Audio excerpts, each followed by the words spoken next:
Hey, Globy. What's that circle in your head? Just kidding, I know what it is. It's the A-Train. What's the A-Train? Well, it's a series of 5 satellites put into space by NASA.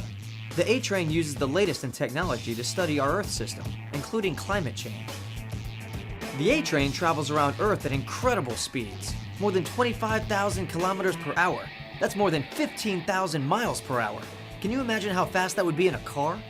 But the really cool thing about the A-Train satellites is that they all travel on the exact same path around the Earth, just 15 minutes apart.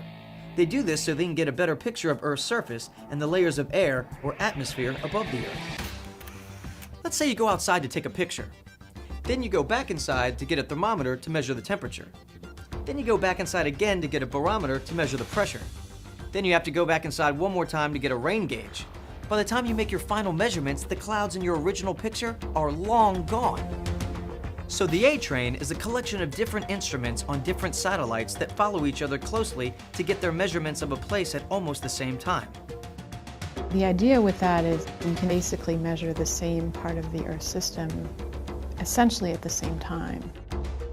Lynn Chambers is a scientist for NASA. She studies Earth's atmosphere.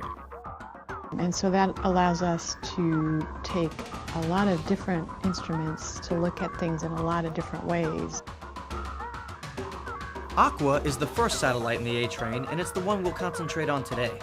The word aqua comes from the Latin word for water, and that's exactly what the Aqua satellite studies: water.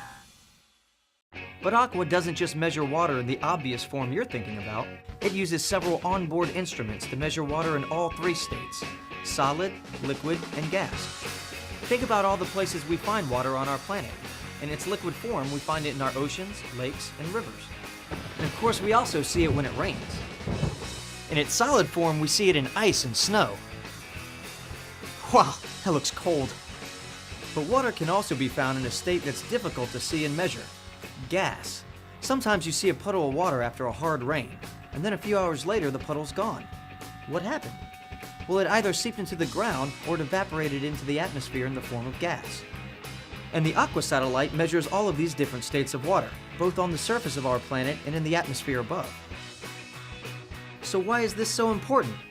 All of the information the Aqua satellite gathers helps scientists better understand how ecosystems change.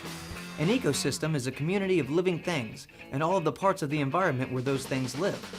If an ecosystem changes, that change can have an effect on our global climate. The A-Train gives us great information that we could only get from space, and it helps scientists understand how these changes can affect us here on Earth. We can look at energy flows, we can look into the clouds. And coming soon, there'll be another satellite added to the A-Train, the OCO, which will measure carbon dioxide in our atmosphere. An increase of carbon dioxide in our air is most likely a major cause of global warming. So once again, the A-Train will be helping us gather important information so we can protect our planet. So the next time you're outside, look up into the blue sky and remember there's an A-Train flying right over your head.